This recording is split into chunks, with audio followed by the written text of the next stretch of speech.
Hello, I'm Heather Dawson, and welcome to California Life. As always, we bring you the best of California every week on our show. So are you ready for some football? Well, the Super Bowl has basically turned into another holiday. And as we head toward the big game, let's see what all the fuss is about. They say today's a national holiday. Isn't they? Maybe it's a Seattle holiday and a Denver holiday, but for the rest of you, it's a day of watching a team that's not your team playing the biggest game of the year. That's rough. That's like going to prom and seeing that girl you love and watching her dance with some guy who isn't you. Some guy named Sean. For 4 hours. And there are stats on Sean, and breakdowns of Sean's moves, and highlights of Sean, and Sean in really slow motion. But this isn't prom, this is football, and you're watching some other team get lucky. Today's not a holiday for you. Somebody stole your holiday. You need to take it back. And you can. Hop on TurboTax, click on Federal Free Edition, answer some questions about yourself, and before you know it, you could be holding the biggest check of your year. And that day is your day. Not Seattle's, not Denver's, and not Sean's. Into it, TurboTax. Radio Shack? Okay. What? The 80s called. They want their store back.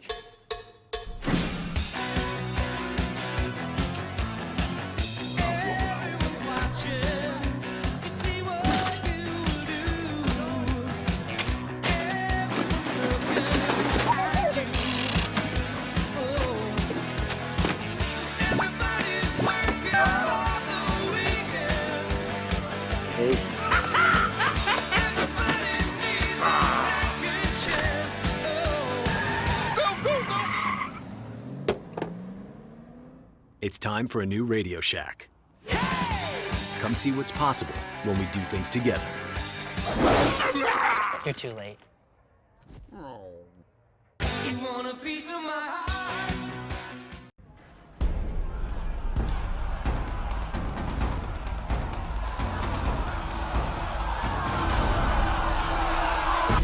I can do that.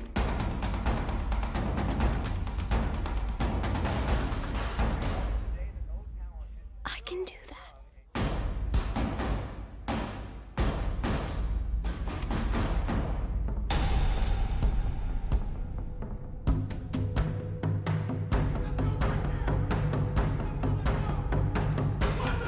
We can do this!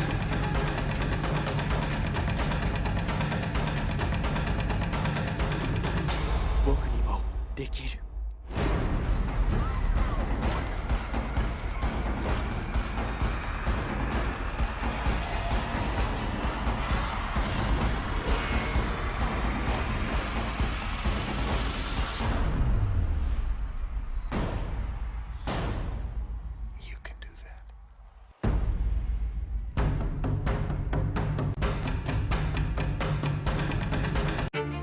I remember loving football from day one. I wrote this a long time ago. I don't know how old I was. I hope someday I will be on a real football team. I'm Katie Sowers, offensive assistant coach for the San Francisco 49ers. Bring it up! Bring it up! I always knew I wanted to be a coach. My dad was a coach. I never saw an opportunity in football because I'd never seen a female coach before. Let's run it again! Run it again! Let's go! People tell me that people aren't ready to have a woman lead, but these guys have been learning from women their whole lives. Moms, grandmas, teachers. Then the shovel comes as a first read. We have all these assumptions about what women do in life and what men do. I'm glad my daughter's old enough to see this and understand how significant it is. I'm not trying to be the best female coach. I'm trying to be the best coach. There we go! Exactly! All it takes is one. All it takes is one, and then it opens the door for so many.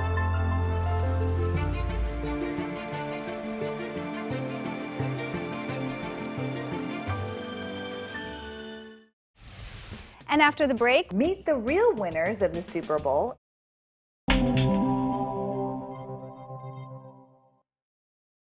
Well, he's one of the most famous coaches of the NFL, and I had the pleasure of interviewing Coach Pete Carroll about his contributions off the field right here in California.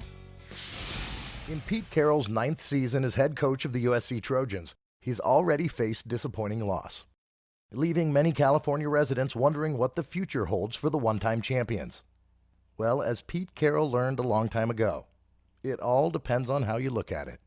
I kind of live my life day to day thinking something good is just about to happen, So I mean, that's about as upbeat and positive as I can see it. I don't mean it to be that way. That's just the way I've kind of grown up. Peter Clay Carroll grew up in a suburb of San Francisco, California. His father, Jim, was a liquor salesman, and his mother, Rita, a homemaker, and an incurable optimist. My mom was so supportive. I always look back to, and she always was kind of directed me towards the good things and the things that we could do. And I had such a great support system, and I think that kind of kept things in line for me. Carroll earned his bachelor's degree in Northern California at Pacifica University, where his performance as starting free safety also earned him a spot on the All-Pacific Coast football team. Twice. After college, Carroll spent a year trying out for the now-defunct World Football League in his hometown of San Francisco. He didn't make the team. Carroll realized that his athleticism would not be his ticket to success and decided to return to Pacifica University as an assistant coach while earning his master's degree in physical education. Then, in 1977, a 26-year-old Pete Carroll took on a defensive coaching job at the University of Arkansas under legendary head coach Lou Holtz. A year later, he headed to Iowa State to work with another coaching great, Earl Bruce, who Carroll followed to Ohio State the following year.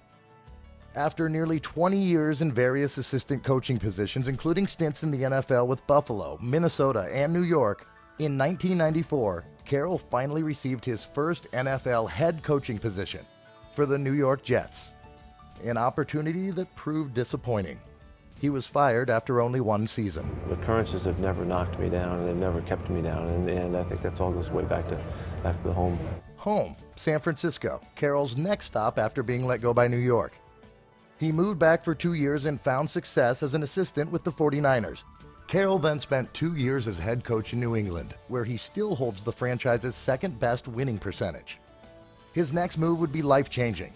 On December 15, 2000, Pete Carroll took the job that would make him a Southern California icon and a two-time national champion, head coach of the USC Trojans. He'd found a way to channel his high energy and optimistic approach, creating an atmosphere for his players that would inspire success. Carroll describes the process.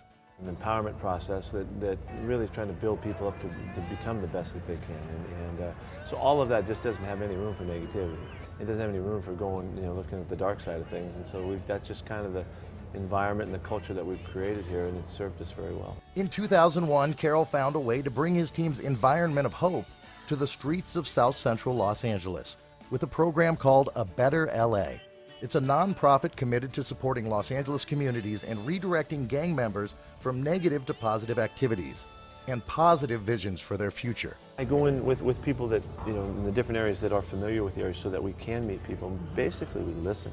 More than anything, we listen, and hear out, what's going on and what's up, and just in our presence and as we hear things, we figure out ways that we might be able to connect this or that and make things move. The program also brings young people from inner city neighborhoods to USC to meet the players and find encouragement to move into productive lifestyles and careers. Carroll says his players love it as much as the kids do. And they look into the eyes of those kids, and obviously our kids feel kind of their situation a little bit, and they can they look back to when they were kids, and they see it. So they make a good effort to connect with them and bring a little bit of fun, a little bit of joy, and a little bit of hope that maybe someday they could be in a situation somewhat like this. Pete Carroll is always scouting, if not for athletic prowess, then for motivated members of the community to help lead the effort to focus energies away from crime and gangs and on to improving their lives, which in many cases means avoiding a statistical probability of death or prison. The great ones always are the ones with the greatest will and the greatest desire to prove who they are and to compete on a regular basis. Competing to improve, be it on the field or on the streets. Pete Carroll just keeps looking ahead, not just thinking something good is about to happen, but making it happen. For California Life, I'm Tom Sparks. And after the break, meet the real cutest winners of the Super Bowl season.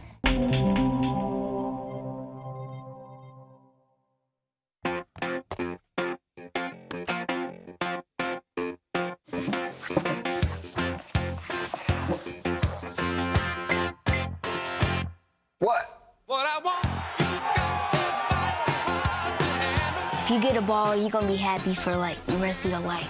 When you gave me the ball, I just had a big smile on my face, like this. When I started the Sunday giveaway, as we call it now, I never imagined it would be what it is today. Cam kind of started this, but through the last couple years, multiple guys, when they score, have taken upon themselves. Cam threw the touchdown to Ted. I went down to the railing. I ran. No one saw me run because I ran so fast. Gives the ball to me, and I was like, holy cow, my dad's gonna squeeze me hard as he can. Our fans in the first row have really embraced it. We've certainly seen a shift in the calls we get for seating in the end zone. To have this special tradition, we're glad that it brings so many smiles to people's faces. He picked me because I was doing my Superman thing. I had my cat ears and my tail because I look cute. I got back to school. Oh, wow. I'm like popular in school now. This is me, that's Tekken. Very good drawing. It just shows what Panther Nation is all about. You know, for me, at my vantage point, that's all I pretty much see. I see hands, hands, hands, hands. It's like so huge and like, I don't know how Cam throws this ball. Cam's one of my favorite players. There's like a kid stuck in his body. He can like dab and stuff. You know, I'm a kid at heart. My biggest thing is to bring joy to people. A little gesture goes a big way. You have like a 2% chance of getting it, but I was one of the lucky ones.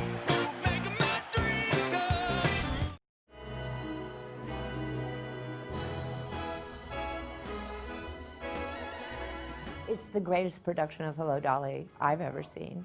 I never got the story until I saw it on Broadway about a year ago, right before the Tony Awards. Well, now it's a year and a half ago. And with Bette Midler, and I was so deeply moved by the show.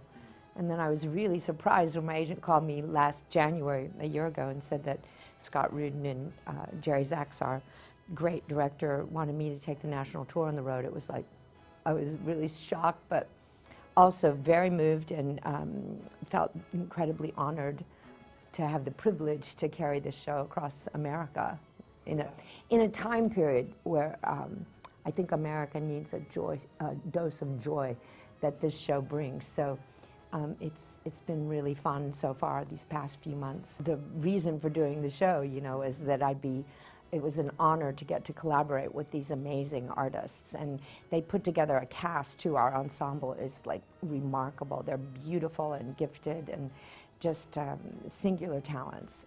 They're like a group of angels, actually, dancing, singing. You know, I've done some pretty exciting stuff in a very eclectic career. I'm very grateful about that. This year I did a great show, TV show called Preacher on AMC, and I played a Cajun sorceress who consumes people's souls and is a very evil person. That was super fun. So and then I went from that, finished that shooting in New Orleans last spring and went right into rehearsals in the summer to play Dolly Levi, who's the happiest person around. So my family thinks I'm schizophrenic, but apart from that. The last message Andy Irons left his wife, a nightmare. I can't deal with this. Sick. I'm throwing up on the plane. This is hell. He said he was so sorry for everything. One of Hawaii's favorite sons, A.I., died at the age of 32 shortly after that call from a Texas hotel room in November of 2010, losing his battle with addiction fueled by bipolar disorder, a mental illness that tortured one of the most gifted athletes of his era. My brother was unorthodox, wild. You never knew what you were going to get. There was sort of like two sides there, Andy. There was the side where on the beach and you're friends and, you know, you're high-fiving and talking rubbish and, you know, just joking around all the time. And then as soon as the hooter went or you're paddling out for a heat, it just switched. And it looked like he wanted to kill you.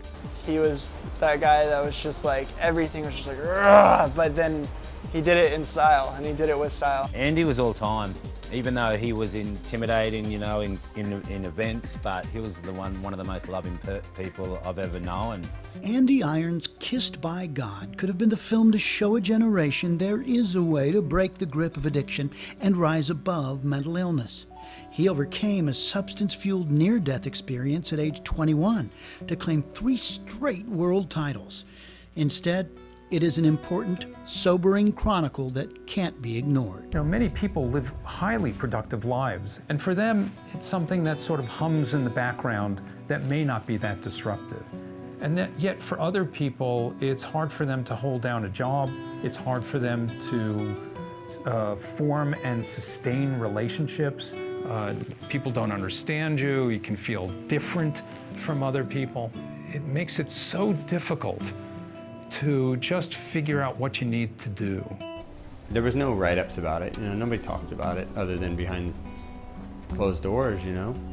I remember feeling like I wish it was exposed. You know, because at the end of the day, I care about people more than I care about a surf contest. You see, Kissed by God is not a surf movie. It's a life and death movie, one that shows how a man battling his own demons of mental illness was still able to achieve greatness, even as his own grip was slipping away to the opioid drug epidemic. This stuff's real for a lot of people. To see it, someone who's like at the top of the world go through it, and it gives me new perspective on it. It was moving, and it made me believe more in the power of film to move and have social change. I know that in his heart, he wanted his legacy to be, he wanted to change kids' lives, you know? He wanted to help kids get off of drugs. He told me that, you know? And I feel like if I don't get that out there, if I don't mention that and let people know that I've let him down, because he looked me in the eyes and he said that's what he wanted. Andy's young son, Axel, will no doubt grow up knowing of his father's global surfing legacy. But it's his wife, Lindy's work that carries on AI's dreams that Slater talks about, with her Andy Irons Foundation providing programs for young people struggling with mental illness, substance abuse, and learning disabilities. Bringing you the best of California, I'm Brent Weber for California Life.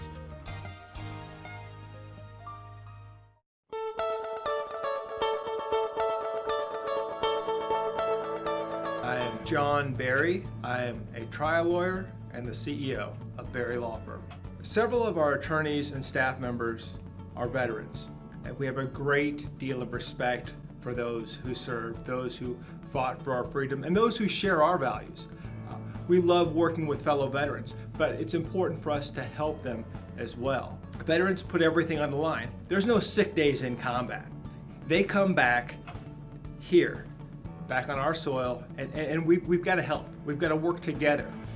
Just as we were brothers and sisters in arms, we have to behave the same way here. When we see veterans that come back that aren't being treated fairly by the VA, that need our assistance, we want to get involved. We want to help them. The work John and his firm have done have had many compare them to another powerhouse that helps our nation's veterans, USAA. That's the highest compliment I can receive. To hear that makes me extremely proud. But from my perspective, being able to be there and then to evolve our services to help more veterans and to help veterans in different situations and to be there throughout the life of the veteran is very important to me. Under John's leadership, Barry Law recently made the Inc. 5000 list for the 3rd year in a row. The firm is one of the top 5 fastest growing law firms in the Midwest. We asked John about what has helped his company achieve such significant growth for so many consecutive years. The key is to find out what you do better than anybody else and to focus on that, especially as a leader. Figure out your unique abilities. And once you know that, then you build your team. And as the great coach Dan Sullivan said, you solve problems with who, not how.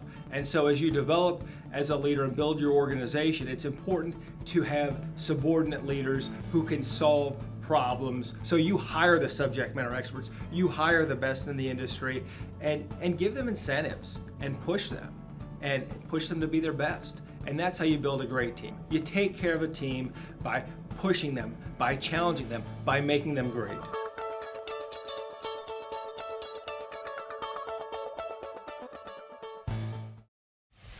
And that's it for us. If you missed any part of our show, you can go to our website, CaliforniaLifeHD.com. Don't forget to like us on Facebook and follow us on Twitter. I'm your host, Heather Dawson. We'll see you next time. Watch us on our YouTube channel. Stay connected to our social media, where we bring you the best of California.